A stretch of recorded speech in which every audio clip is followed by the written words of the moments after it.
our 20-quart mixer. First off, the overall dimensions.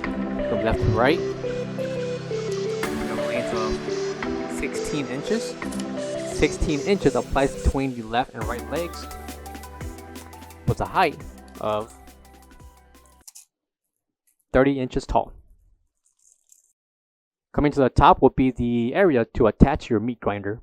Measurements for the mixing bowl, we have a radius of 13 3/4 inches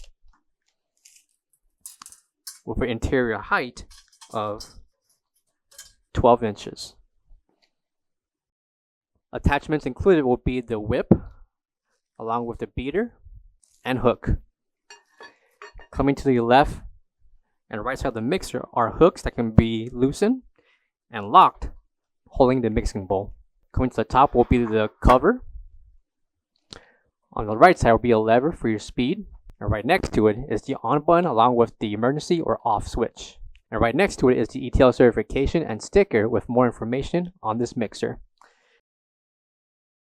And below the ETL sticker will be a lever to lower and raise the mixing bowl. Coming to the back will be a breaker box along with the 110/120 voltage plug. For all questions, give us a call or visit our website coolerdepotUSA.com for more information on this product.